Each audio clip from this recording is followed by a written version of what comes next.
Жақсы. Мені не істейтінімді білемісің? Мен саған оқиға айтып беремін.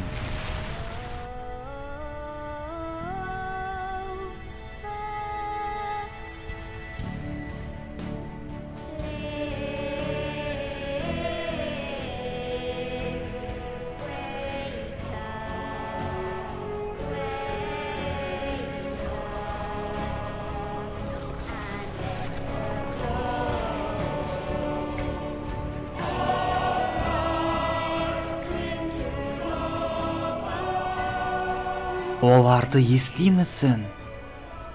Бұл адамдар сенен және сенің қабілеттерінен қорқып, қорқынышта өмір сүріп келеді. Ол адамдардың ата-бабалары да саған бас иген болатын. Олар өздерін құрбан етті сен үшін.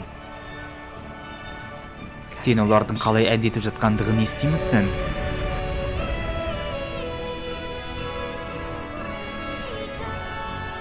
Саған өзіңді құдаймын деп ойлаған ұнайтын сияқты, бірақ сен құдай емессің. Сен жай ғана мақұлықсың, олардың қызғаныштары мен сезімдерінен және олардың сағыныштарынан қоректенесің.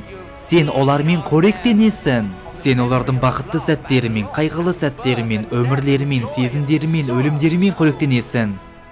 Онда олай болса, менікін ал. Менің естеліктерімді ал. Сенің тәбетің жақсы деп ойлаймын. Себебі мен тым ұзақ өмір сүріп, өте көп оқиғаны бастан өткердім.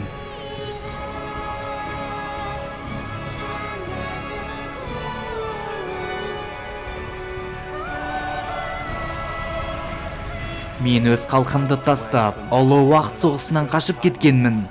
Мен өз бауырларымның қалай өліп жатқандығын көрдім. Мен бұл әлемнің қалай пайда болғандығын, қалай жоқ болғандығын, уақыттың аяқталып, ештеңе қалмаған жерін көрдім. Ешқандай уақытта, кеңістік те жоқ. Тек қана мен.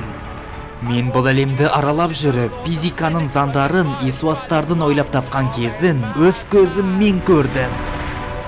Мен бұл әлемнің жарығының қалай сөніп жатқандығын, қалай барлық әлемдердің өртеніп жатқандығын көрдім. Сен менің көргендерімді мүмкін емес деп ойлауың мүмкін, бірақ мен бұның барлығын шынымен де бастан өткердім. Мен өзімнің жаныма жақын, көптеген жақын адамдардан айырылып қалғанмын. Олардың барлығы менің көз алдымда жоқ болып кетті, және мен ешкім білмейтін құпияларды білемін. Олай болса, қане ал, менің естеліктерімнің барлығын алып ал. Мен саған естеліктерімнің барлығын беремін.